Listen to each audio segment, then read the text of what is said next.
There's an old saying by Ben Franklin, I think, that says that there's nothing certain in life but death and taxes. Well, today in this video, we're going to talk about both of those things, so stay tuned. Hi there, my name's Cindy McMahon. I'm with Hunt Real Estate ERA in North Greenbush, New York. And one of the things that you may have to deal with in life is selling a home of a loved one who has passed away, whether it's a parent or a spouse. These are things that we unfortunately have to deal with. And as I have gotten older, it does seem like it is a bigger part of my real estate business where I am dealing with somebody who is selling a parent's home or a spouse's, needing to sell their home because their spouse has passed away. So there's a lot to talk about with that, and it's a sensitive subject. And I think that, the most important thing is for you, obviously, to, take your time and assess the situation. And oftentimes you need help, and you need to do some research in order to do that. Typically, you have to recover from the shock or the stress, even if it was a death that was imminent. You knew that maybe somebody had been sick for quite a while and you knew that that was coming. There is a lot of healing that needs to happen sometimes before the sale can take place.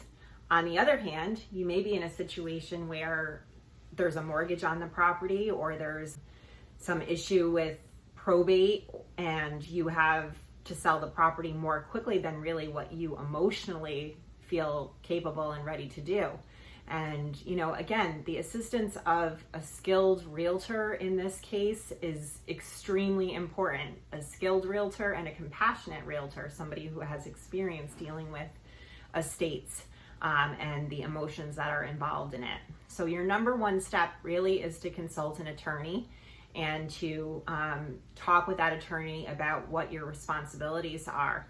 If the person who passed away has a will, which hopefully they do, although there's a lot of times where that is not the case. If the person has a will, then it should be very clearly laid out as to what's supposed to happen with that estate and the property. You may be the executor that's in charge of it. And, typically that's the kind of phone call that I'm getting, is somebody is the executor or executrix of a will and they need to sell this property. You may be in the middle of, a big family brouhaha where, you have a couple of other siblings or people that are involved in the parent's life or the deceased person's life. And maybe they feel that they didn't get a fair share, or they're not going to get a fair share. They wanted to be more involved in it. So you may be walking a very tender line with having to hire the real estate agent and deal with the attorney when somebody else really wants to be involved in that. I personally have dealt with that many different times, and it takes a lot of finesse and a lot of skill to be able to kind of keep everyone calm and go through the motions of what needs to happen to get a property ready for sale. So, your first step again is to consult an attorney to review the will if you have one. If you don't have one, then you're going to have to talk with the attorney about how you can sell the property. You might be dealing with, a person who has a reverse mortgage or was highly unleveraged in the home. They might have a high mortgage on it, and maybe you and your siblings or other people that are involved in the estate cannot afford to pay that mortgage and all of the expenses. So you may be having to deal with a bank and talking with a bank about, possibly doing a pre-foreclosure sale.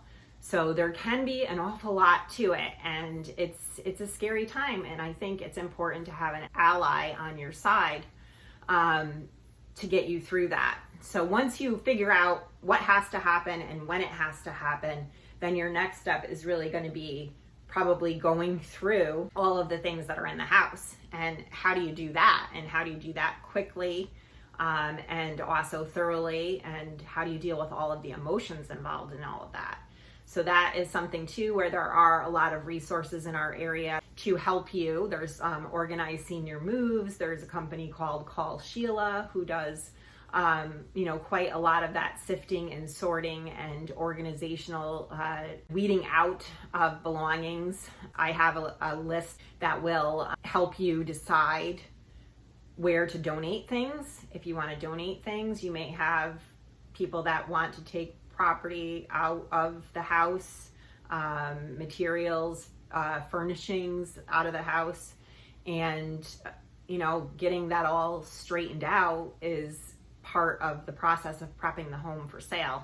And you may be working a full-time job, you may have kids that you need to take care of in your own responsibilities, and doing all of this can take a lot of time. So hopefully you're in a situation where you don't have to move so quickly, and you can take a little bit of time to weed through the belongings and to do all of that.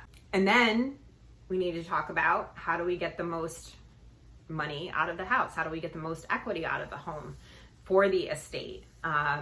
Hopefully we're not in a situation where it's a short sale or there's a reverse mortgage on it, but how are we going to be able to showcase the home in its best light and use the least amount of resources and the least amount of money to do that? So again, that is where a talented real estate professional can bring in possibly a stager or has some staging ideas and can show you how to make the house really stand out and show its very best. So that is your next step, is getting the house ready for sale. And then obviously putting it on the market and seeing what happens with the showings. Now, one question that happens a lot of times from buyers, actually, when they know it's an estate, is I will often get the question, did somebody die in this house?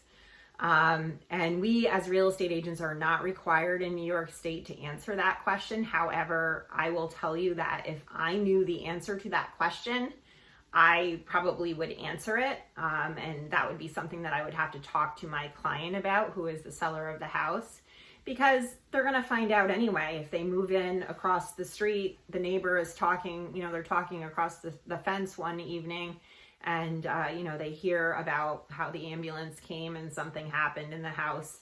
They're probably going to find out about it. So if somebody really does have quite a nervousness or an edge about that kind of thing, it's probably better for them to know about it in advance.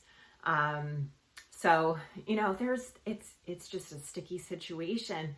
And it's something that I imagine that almost everybody who's watching this video is going to have to deal with at some point in their life.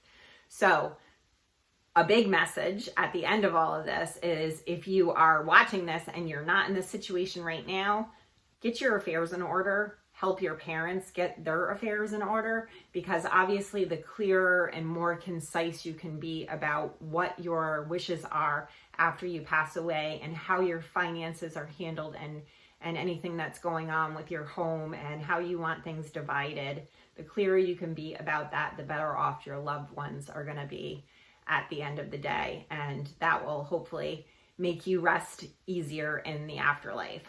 So that is the news.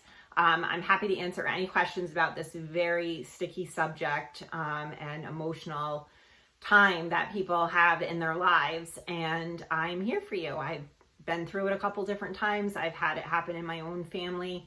And, it's a challenge, but one that we all have to deal with, I think, at some point. My number is 518-496-1299, and you can reach me at the email address below.